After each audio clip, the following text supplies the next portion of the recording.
that context switching, I really think that, is something that I help my team with the ability to be able to do and to manage as we go through. And in the end, I find that a lot of fun, right? Never knowing what the next email or next phone call will ask me to be. Is it a data center owner operator? Is it a solution delivery? Is it project management, right? It's all these different things that come into play to understand what to do and how to go about it and who I need to pull in or how do I have to address it. So definitely enjoyable. And like I said, right, every new opportunity is a new lesson to be learned and a new foundation, right? More bedrock to put into the foundation of who I am and what my journey looks like. Hey, this is Gabe Andrews, Vice President Operations with Nautilus Data Technologies, and you are watching the Data Center Go-to-Market podcast. Hi, it's Joshua Feinberg from the Data Center Go-to-Market podcast, and I'm thrilled to be welcoming a second-time guest. I'm welcoming Gabe Andrews, who is the VP of Operations for Nautilus Data Center Technologies. Gabe, welcome back to the podcast. Hey, Joshua, thank you very much. It feels like I need to do a lot better this time than I did last time, right? It's as the returning veteran, I got to up my game. Oh, no, it was great conversation last time. So, yeah, looking forward to the update on what's changed. And I guess it's been a little less than a year. Last time when we spoke, you had moved into a sales-related role at Wesco, coming from a long career in IT operations and mission critical. And recently, a couple months ago, I found out that you're back in IT. So I'm real super curious to learn a little bit more about that journey and what you learned in your sabbatical career. Yeah, I like the idea of calling it a sabbatical because it sounds like it was actually planned. That there, but what we'll talk about here later is I didn't. The transition was great. It really helped me have a lot more perspective and insight to the total global data center market. Helped me understand myself a little bit better, and then be able to present my needs and ideas. But the return to the operations side, getting stuff done, being able to drive things forward and help to be a true, servant leader to my team and build them up so that they can someday take my role. I think after my little journey into the sales role and customer focus, let me know that where my core DNA is, it's really in this driving others and helping others to move entire businesses, ideas, and solutions forward. And so the return to operations, though, wasn't planned. I wasn't actively searching. It just happened to make sense at the time. And I think it's definitely helped me out a lot. I think people would tell you that if you went back 3 years, I was a little bit more of a grumpier and more direct individual than I was after I came out of my, as we put it, my sales sabbatical. What's interesting about it too is it wasn't just switching job functions. It's a different business model and a completely different company size as well, right? Oh, totally different, right? So Wesco, from a publicly traded global enterprise, right, in the Fortune 200 space, and then Nautilus as a startup. I think there are carryover in between, right? When we are in the data center space, when you're dealing with technology, but when you're part of Wesco, right, it opened up my opportunities to learn a lot more based upon what they are doing in the space and what markets they operate within. And then Nautilus lets me be a lot more focused. But as a startup, right, you have the fun and the stress, depending on who you are, as to every hour, right, I can have a different job title going on at the moment or a different focus, right, which that context switching, I really think that, is something that I help my team with the ability to be able to do and to manage as we go through. And in the end, I find that a lot of fun, right? Never knowing what the next email or next phone call will ask me to be. Is it a data center owner operator? Is it a solution delivery? Is it project management, right? It's all these different things that come into play to understand what to do and how to go about it and who I need to pull in or how do I have to address it. So definitely enjoyable. And like I said, right, every new opportunity is a new lesson to be learned in a new foundation, right? More bedrock to put into the foundation of who I am and what my journey looks like. It reminds me too of that basic idea of talking about wearing lots of different hats. We're in a smaller company. If you think about the sheer number of people, and we'll talk a little bit more about how you're building your IT team at Nautilus, but if you think about the number of people that work in IT jobs at Wesco compared to the number of people that work in IT jobs at Nautilus, and think about the hundreds or thousands of people that work in sales roles at a company like Wesco compared to the size of the sales team at Nautilus. So yeah, you just versatility. I often think of it like being a utility player on a professional sports team. Yeah, I tell everyone one of my core tenets for my team and that I expect from myself and them, and one of them is agility, right? It's you have to be agile in this space because, right, customers are going to make a demanding request. Leadership in our company will make a demanding request. Partners will, right? And what you think is your sole mission for the day could change at any moment and you have to deviate. So yeah, that's part of the fun is having to be really agile, right? Like a Barry Sanders on the football field. You got to be ready to pivot and juke as necessary. So when it comes to your own IT team, with the lessons that you've learned over the last 6, 12, 18 months, how are you now building your IT support, IT operations to support what Nautilus Data Technologies is doing? I'm going to split this in two. So I have a team that operates a data center located in California, and the way that I hire and recruit for them and their job duties is different than everyone else on my team. So I have outward focused team members. So I have an IT operations, I have partner operations, and then delivery operations, which all work in a remote world versus my data center operations that works in a must be on site, hands on. So in the data center space, right, I think that there are enough articles and blogs and webcasts that talk about the struggle there is to find experienced personnel to come and do data center operations, right? Our headcount lag is pretty significant, so I won't dig into that. But what we've done is I focus on culture. So I have my data center manager. She will do interviews from a skill set standpoint, from a workmanship standpoint, and my focus is on building a culture, right? And I've been doing this data center thing long enough that we can build people up, teach them what a data center is, how it operates, but they have to come in with some knowledge in mechanical or electrical and then have a desire to be part of a team. And then if they have that, I can teach them everything else. But that team has to be on site, right? You can't operate a valve, you can't manipulate a breaker, and you can't talk to a customer face to face and shake their hand when they have a problem if you're remote, right? And so that world requires you to actually go into on your given shift, show up and work on site. So we hire very local to our space, and we have learned to be able to what trades or what areas of work we can branch out beyond just data center world to hire them in.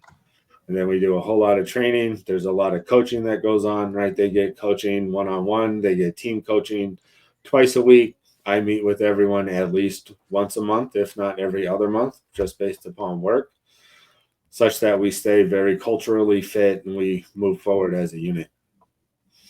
My other team that don't have to be at the data center every day, from a remote standpoint, I am in this world of I don't care where you want to live. When you have to be somewhere and you have a deliverable, then you need to go and get those things done. So if you want to live in the foothills of North Carolina backwoods forest and be a neighbor to Ted Kaczynski, you just have to be able to get to where you need to be when you want to be, right? And those roles I look for a little bit more of a senior level individual who doesn't need to be micromanaged, doesn't need to be talked to, that doesn't want multiple touches, just wants a direction and intent, and then they'll go forward and execute as they see fit and determine where they need to go. So that one requires a little bit more experience, but you get a lot to do with that. And where you want to be, right? We live in a very interconnected world, right? Thank God for data centers bringing us all a little bit closer together to enable that. And so my team is very remote. I don't live near any of those people, and they don't live near me, but we talk often as we need to. And then same goes for the rest of the leadership of Nautilus, to where, we have headquarters in California, but we have folks in St. Louis and Florida and Alabama. I'm in Colorado. We have people in Arizona. We have folks in the mid-Atlantic. So we are all geographically spread out as well. So it's a different kind of profile for the kind of person you're looking to hire. Whereas if they're working in the data center in Stockton, Yes, San sir. Francisco. Yep. If they're working there, they can be a little bit more entry level, on the theory that they'll have more face-to-face mentorship. And if they're remote, they need to be a little bit more established in their career.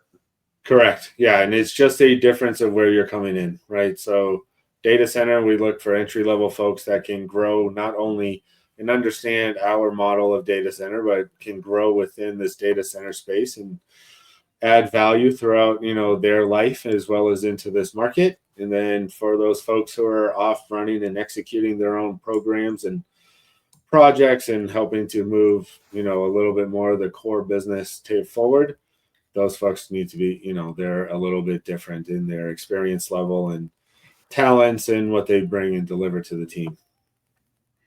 Do you find that both teams are pretty evenly split between working with internal and external stakeholders, or does one group tend to spend more time with customers and channel partners than the other? So my outside team, so my partner ops and my delivery, they focus primarily outside, right? They are all customers. They are all external. They will talk internal, like they stay very tightly fit with the sales teams, but a lot of their time is all external.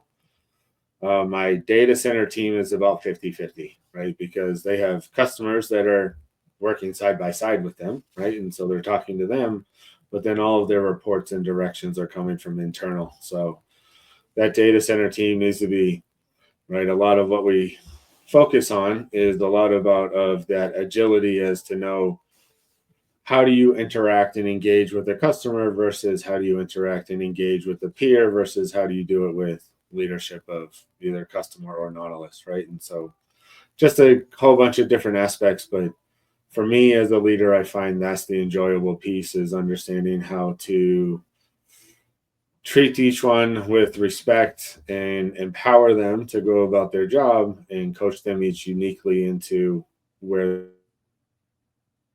they want to go. So given all of that, how do these teams fit in with other team members at Nautilus, specifically in some of these go-to-market roles? Is there certain handoff? Is there certain collaboration that tends to happen more with some of the people on the commercial side?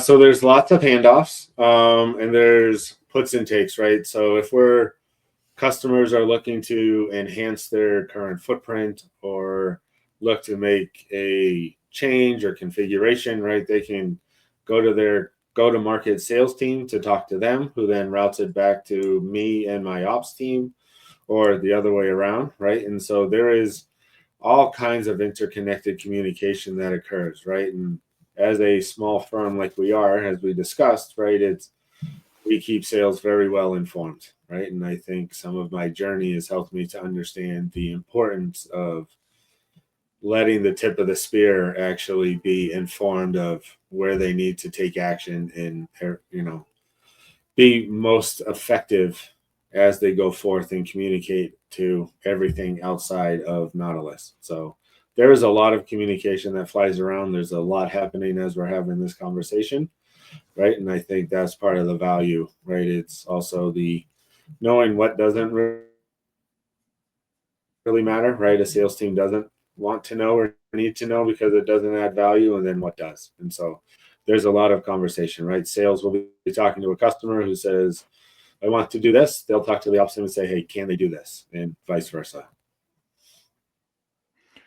So it sounds like you're really very on top of the career roadmaps and professional development plans for all the people that work in the data center and remotely. Well, increasingly, what I've seen over the last year or two is a lot of account executives on the sales side among data center operators, especially among colocation, is I'm seeing a lot of the career sales professionals wanting to get significantly more technical so that they can actually add a lot of value to the conversations with their prospects and clients. Have you found anyone from the sales team leaning on you for advice and insights on like what training they should take, if there's entry-level certifications they should invest in, or does sales just pretty much figure those things out on their own? No, we do have a lot of that dialogue, and I think it's, we have some senior level folks who are on our sales team who actively know their powers and their strengths, right? And so we have one that's actually an electrical engineer who can go and,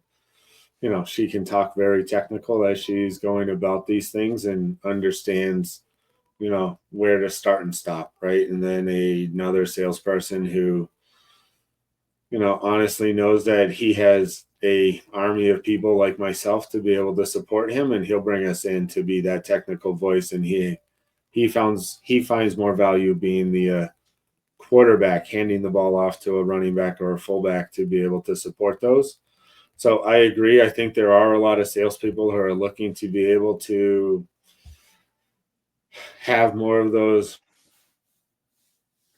right? Be less and less of the I have no idea, let me find someone, right? And more of I can talk to that, I can explain it, and then pull people in. So I think it's as much about each individual understanding where you are personally and what your strengths are, right? And so that's where I'll go if someone asks me for advice on a training or a technical video to watch or some other details, is to understand what is it that is their strength. Because if you try and go off and learn something and then speak to it intelligently and it's not a strength, customers are going to call you out, right? We now have educated customers too, who if you try to overextend yourself are instantly going to call you out and knock you off out of your weak position. So I try and help people understand, always speak from a position of where you are individually strong. And then if you have to say, I don't know, I'll get back to you, then honestly say, I don't know, I'll get back to you, and then definitely get back to them. Because when I am on the other side of that table and someone's trying to pitch me, I will act the exact same way. So it helps to build you up a lot of too, that they're on the front lines and they're holding back the expert until it's a good time to bring you in. Yeah, definitely. Right.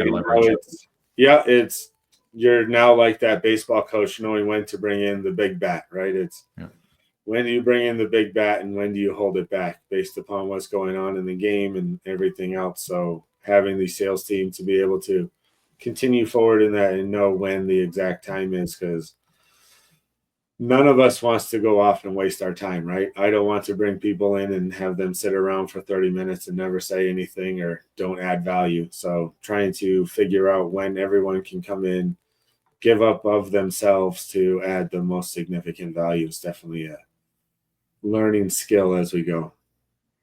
Yeah. And when I look at data center operators at kind of that next level where they're getting to 5, 10 or more locations and a couple hundred employees, they usually end up at some point hiring like a learning and development manager, a coordinator who's responsible for, I guess, like as an extension of HR, of actively running these internal programs. But at your size, it sounds like you're probably taking on all of those responsibilities for anything IT related, and then up to other people within the company to take on things that have we are not at a size where having so I will own it for all the areas where I find myself most intelligent or the expert, and then everyone on the team has something that they are most excellent at, and so that's where we go off and get our own internal trainings or ask our own questions to be able to get that. But I don't think we're at that scale yet. Hopefully I'll get there, and then I'll go off and find someone to bring in to start making all those trainings on their own. Yeah, or maybe as simple as like someone from sales taking initiative and say, "Hey, Gabe, I'm thinking about getting like a basic certification from Microsoft or Cisco or Juniper or something. What do you think of that idea? And like, is this the right one that's worth putting 30, 40 hours into, $1,000, $2,000? Yeah, I mean, if that's where they want to go, we'll have that dialogue and see. But right now we're not there. Yeah. So what have you found different about the challenges of building the team remote versus in office? Are there times where you're all getting together for retreats in person? Are you doing calls where you're getting everyone together to kind of bridge that gap, or is it really not that critical that they work together that tightly?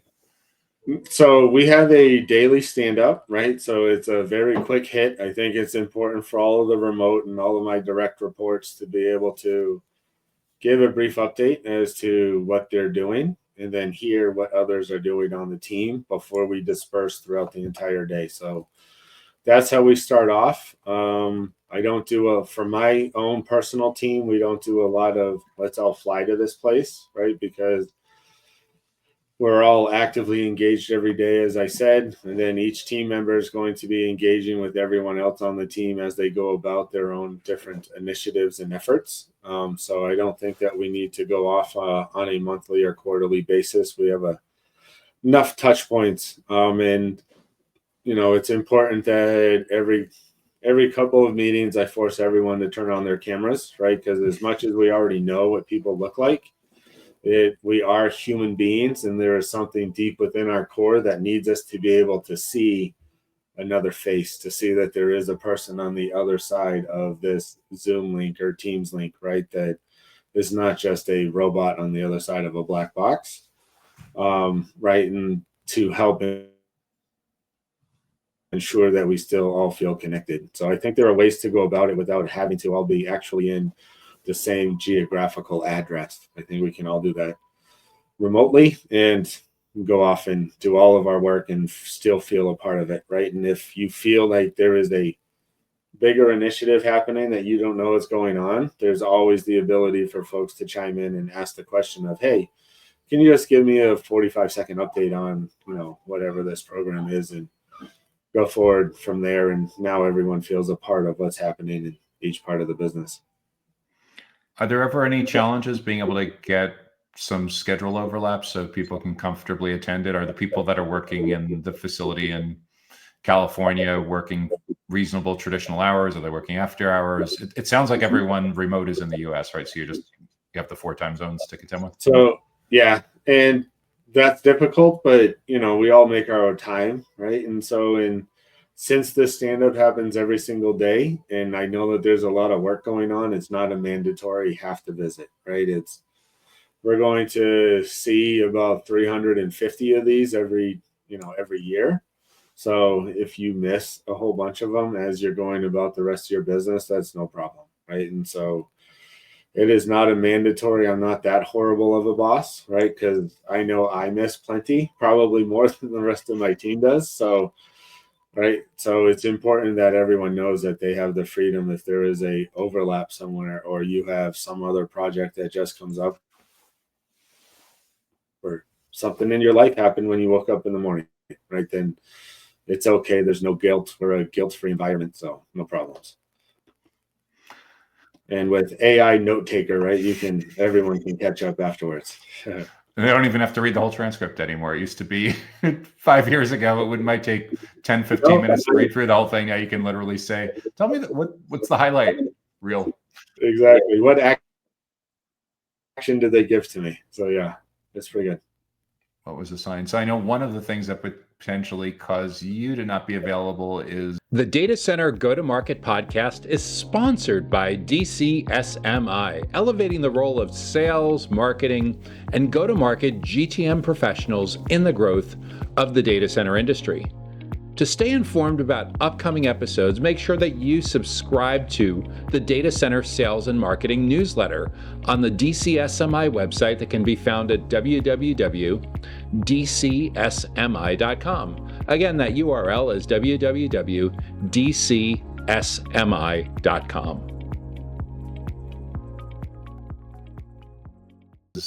You go to a lot of conferences, right, throughout the ecosystem. So kind of curious how that originally started in your career. What made you want to attend? I know you speak on some panels and similar kinds of contexts. That's pretty good. So going way back, the whole intent, the first time I went to one, way back in 2004, man, I'm dating myself here, but it was simply so I could get out of the office, and in my brain it would be this giant, glamorous, amazing thing, right? Because I had never been to a show before, and I go to my first one and realize, oh well, this is just a bunch of people bumping into each other. Right, I get it. But as I grew, right, and got past that first idea of glamour and the joy of traveling and getting out of an office, and at the event, it was the number one, it's all about networking, right? Of shaking hands, of meeting new people, and never knowing which hand you shake becomes the one that you salute next. And so supporting that, and then the being able to share ideas or take someone else's idea that builds upon your own ideas and concepts and beliefs, and stay within this market. And now that we fast forward to now I'm at a space where I feel comfortable enough that my experience, my knowledge and insights worthwhile enough to stand on stage or stand at a booth and share it with others, right? And be able to now, before I was in the audience doing nothing but a sponge and consuming, now I get to be on the other side of that and share to others. So it's the only way that you're in this market. It's really good to be able to go out, right? I tell everyone consistently that this data center space is the smallest, largest global business on the planet, right? It's, you bump into people that you haven't seen in a year, and now you've instantly caught up, and you're constantly seeing same faces with some new ones and new businesses. And similar to myself, all of a sudden I used to think I knew where people worked, and I learned that they transitioned, and generally I'm that guy who's bouncing around. So I find it very good to continue with that networking and that sharing and exchanging of knowledge. Increasingly, what I'm seeing as well is there's the general events, and then there's starting to be a lot more niche events for certain segments within the data center ecosystem. Like early on in your career, you were at APC, right? So like in the power space. And then there's now construction related events. Of course, there have been cybersecurity events for a long time. There's storage specific events. There's construction events. There's investor focused events. So just like the media, just like the blogs, just like YouTube, just like newsletters, everyone is getting a lot more granular and focused on very specific kinds of knowledge sharing. The events producers are doing that as well. Yeah, I really like that. And I like that when they dive into a given topic, right, they're also condensing their agenda and schedule, right? No longer do you have to give up 3-4 days for an event. You can go in for one day, truly be targeted, focused on, whatever it is, be it construction or investment or data center cooling or management or, whatever it is in a given space, and really dive in, talk to people who are all going to be singularly focused on that as well, right? And I think all of us can find a way to give up a day to be able to be fully invested in whatever is our driving force for that week, month, or quarter. So I enjoy it. I find it a lot better. I think that going to these giant global events that are, show up on a Sunday and do your trainings, and then you don't get to leave until Friday, you've lost that entire week. Those are hard to be able to, number one, keep up the energy throughout the whole week as you're on the show floor and in conference rooms, as well as to remain truly tightly focused on that versus distracted with everything that's going on and the pings and phone calls that happen on your phone that you have to give up on because you're at that event. So I enjoy that, right? And I think it becomes a lot easier to, just like on the news and websites, right? You can tailor your news feed to be just what I want it to be. And so the events following that way, I think, is a great trend. Yeah, and you're right. In addition to these national and global conferences where the majority of the people are a flight away from attending and they'll break out into tracks, there's a lot more of these events that are local half-day and one-day events that are way more cost effective for the events producers to put on. Usually they're a lot more cost effective for the sponsors and exhibitors, certainly a lot more cost effective for the people attending because they can sleep in their own beds. And exactly. Helps probably a little bit with diversity too, because working parents that may find it difficult to be away from their families for 3, 4, 5 days, 10, 20 times a year, like a lot easier to be able to be at an event from like 8 to 4, exactly 2, 3 times a year. Yeah, flying in the morning, fly home at night, right? Even if you're just one stop away. So I like those targeted ones a lot. I think there's a lot of value there, and I look forward to seeing more and more come up. So we've talked before about the idea of a career ladder, as if you were talking to someone who's a career recruiter. And certainly with the talent shortages that we were talking about earlier, there's a whole cottage industry that's popped up in the last 5 or 10 years of dozens of data center specific recruiters. But if we talk about like the concept of a career ladder, you've mentioned that you're not a big fan of that. No, You may see it as an oversimplification. I actually see it as a limiter, right? I think part of the problem of the career ladder is that you are stuck here and every journey is just one more rung, right? And so your entire career feels far too planned out, far too prescriptive, and far too limiting. So I like to throw that whole idea of the, career ladder away and ensure that everyone understands what's the experience and the requirements and the actual duties that you performed in a role, right? And allow you as an individual to then be able to chart your path, right? And be guided, but have all of these options available to you, right? And obviously that doesn't mean that the entry-level guy today in 6 months becomes a vice president, right? Those types of leads don't make sense, but to be able to come in, understand what it is your role is, get very efficient at that, but then look out and say, I came in as a data center operator, but what I really want to do is go be a project manager. Well, you know what? Go talk to that project manager, understand what his career journey was. How did they get there? How did they define that they wanted to be there? And then what are the things that where you are today and what can you start doing now to be able to then make that jump, right? If you're in a career ladder, you're just stuck as an operator to be another, and you just grow in your seniority and there is no option to look elsewhere right now. That doesn't mean that if you're an operator today that you have to go look somewhere else, right? I was an operator for a while and that's enjoyable, right? And there's reasons why people want to stay there and continue growing in that pathway. But I think that we need to look more. We're in a day and age where we've evolved beyond that concept of just the ladder. And we need to embrace that and help people to understand how to look over the broad landscape and then be able to map out how to get to where they want to be. And then be brave enough to know that, yesterday you thought you wanted to be a project manager, but now that you've gone through some of this training, you want to pivot because you don't feel that aligns with your strengths. And that's quite all right. So now that you're in a position where you're leading a team and probably at least some of the people on your team consider you a mentor, maybe all 100% consider you an important career mentor. How do you think about what they should take initiative with, what you should take initiative with? Was there anyone that you worked for over the early middle stages of your career that shaped how you look at that? Good question. So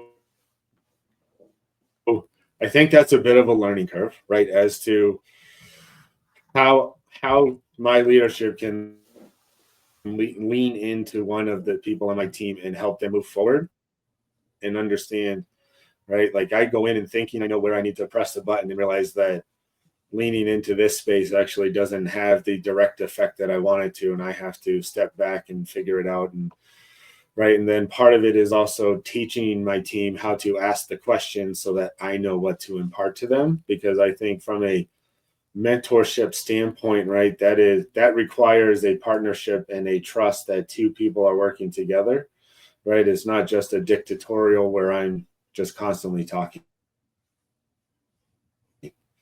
right? So there is some give and take, but I take the time to ask questions to understand where each person is in their own unique journey, right? And then help them go, because someone who's a senior director, right, takes a little bit different tact than someone who's a first-time manager. right? And so how you go about helping them is going to be two different things, because first time manager, it is how do you let go of being the person who carried the toolbox to now be the person who tells others to carry the toolbox, right?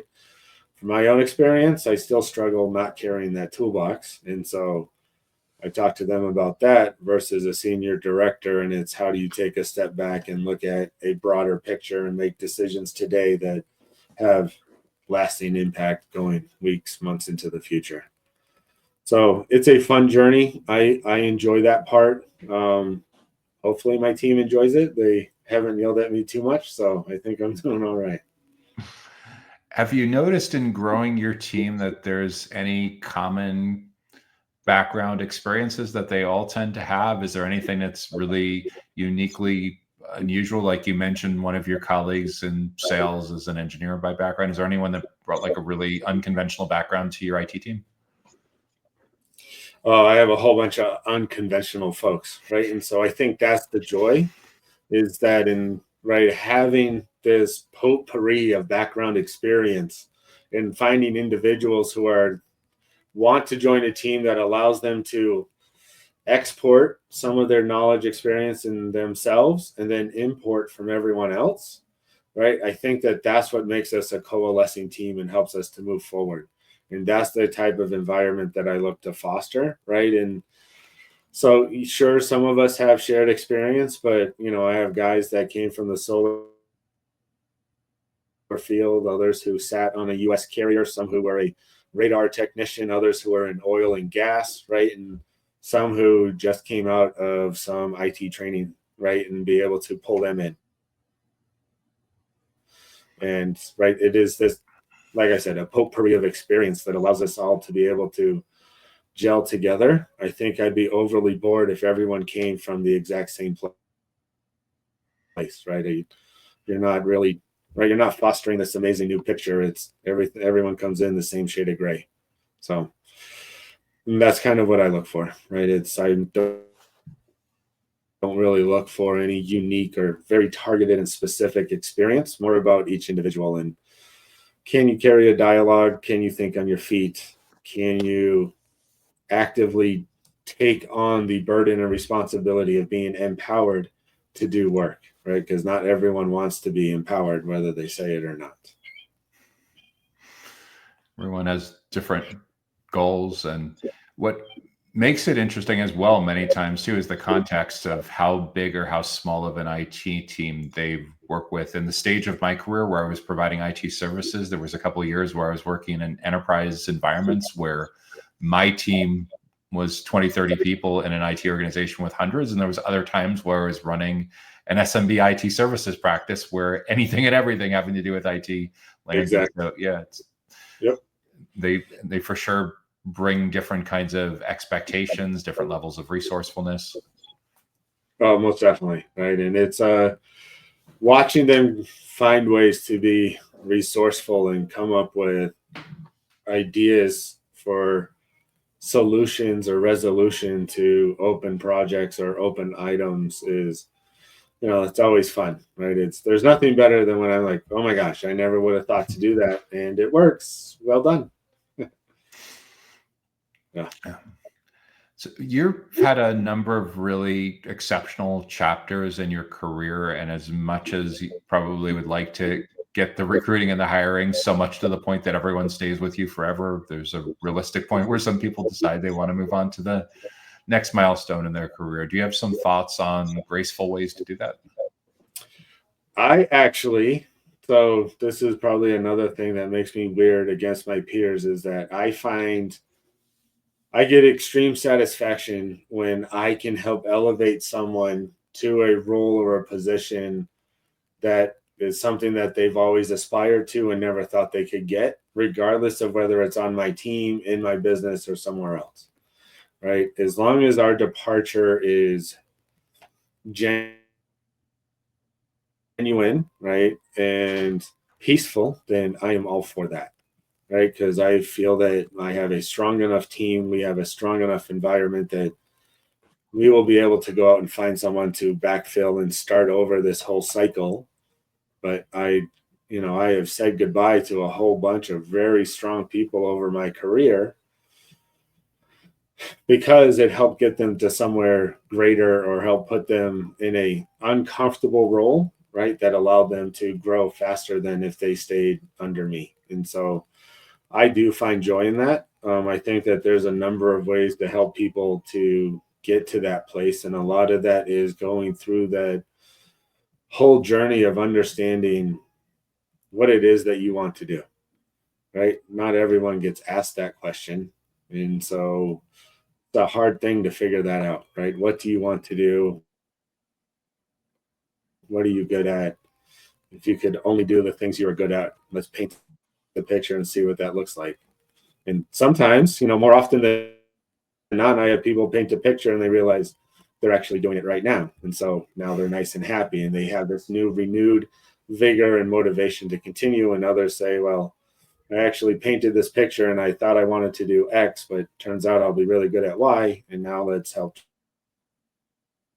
chart our course to get there. So I am always open to that. I think you're setting yourself up for emotional failure if you try and keep a team and always keep them where they are, right? I think that that's just going to emotionally hurt myself and hurt them. So I don't know that I've added any value to anyone else, but I think that, just the way I operate is let's be ready to watch people fly. So you can look back over the course of your career and realize that you gave birth to other IT executives in these really cool roles all over various industries. Yeah, right. There's a whole bunch of people out there who I know I worked with, and some of them I had a hand in their total career change and others in growth. And, and then they've always been able to feed back to me and help me figure out where I want to be or tell me point blank that I should stop looking elsewhere and don't make change for change's sake, right? That sometimes it's okay to get inside someone else's ship and just go with the flow. Yeah, those are always complex decisions for individuals to make based on where they are in their career and things going on outside in their personal lives. Yeah, definitely. Which is why you should never burn a bridge, right? We work in too small of an industry, and you never know when, the individual from jobs back or projects back becomes the person you're interviewing with or asking for a job next. So, right, it's do all that you can to don't burn bridges, stay connected. Right, we live in a world where you can send it takes 40 seconds to send a text that says, "Hey, how are you?" Right? You don't have to do any more than that, but you never know when that turns into some new opportunity or some renewed connection.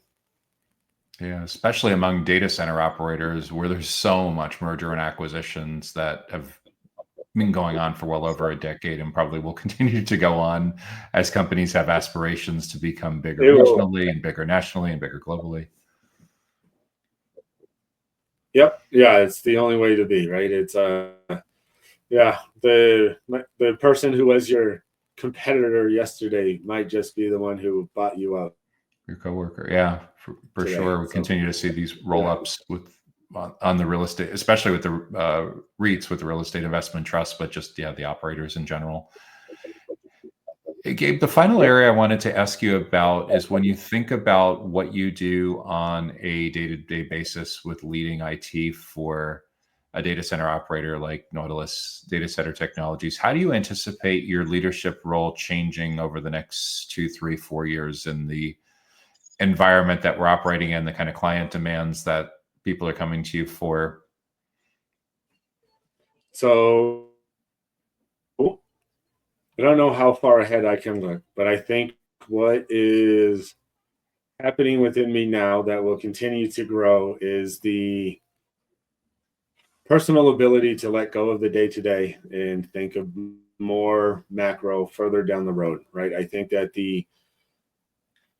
we are getting to the point to where the team is trained up strong enough to be able to manage all of the things that have to happen right now that need to happen tomorrow to allow me the freedom to, yes, mentor them, but also start looking a lot further, right? To shiny up my crystal ball, as it may, right? Get away from a magic 8 ball and get to a true crystal ball and start to look a lot further. And I think that as the Nautilus grows and the team grows, then that ability to be further elevated higher up on a mountain allows longer focus, right? Which is a skill all unto itself, right? Of being able to take little bits of information today and be able to translate that to actions, months and quarters into the future, is kind of what my personal target is, to be able to help to grow and perfect within myself as I go forward in my leadership journey. I would guess it wouldn't hurt either to have a team that is able to let you truly unplug every once in a while and enjoy some time off to recharge. Well, I would say they do a pretty good job. I get yelled at often when I'm sending messages way before the sun rises and way after it goes off. So I think the team is learning to manage up, and they're not so afraid anymore to tell me to stop working and stop telling them what to do and all these fun things in comical ways. So I always say that I am my own worst enemy when it comes to disconnecting, right? We all live in a world where everything's connected, right? I have a smartwatch, right? That sadly I don't turn off notifications nearly enough, right? And so your attention can always be pulled away. But I have a team that constantly reminds me to leave them alone, which I find great value in. That's fantastic. Gabe, this has been super insightful, really, really fascinating to get a behind the scenes look on what goes on in IT operations for a startup size data center, US-based data center operator, and how you're growing your team with a unique mix of premise-based talent and remote-based talent, and the different strengths that each brings to the table, and how you're thinking about the overall roadmap. If someone wants to reach out to you or follow what you're working on or learn more about Nautilus, is LinkedIn the best place to start? Absolutely. Yeah, you can find Nautilus Data Technologies on LinkedIn, and you can find me on LinkedIn as well. So I will tell you I'm not the greatest of pen pals, but I will definitely catch up. So if it takes me a couple of days to respond to a message, know that it's not you, it's me. Yeah, we'll make sure to include links to both of those in the blog post and the show notes that go along with this podcast episode. But it's been terrific. It was great to catch up with you again. Congratulations on joining the SNL-like club of the second time guests who've been on the Data Center Go-to-Market podcast. I've been thrilled to be speaking today with Gabe Andrews, who's the Vice President of Operations from Nautilus Data Center Technologies. Thanks again, Gabe. Thank you, Joshua. Greatly appreciate it. See ya. The Data Center Go-to-Market podcast is sponsored by DCSMI, elevating the role of sales, marketing, and go-to-market GTM professionals in the growth of the data center industry. To stay informed about upcoming episodes, make sure that you subscribe to the Data Center Sales and Marketing newsletter on the DCSMI website that can be found at www.dcsmi.com. Again, that URL is www.dcsmi.com.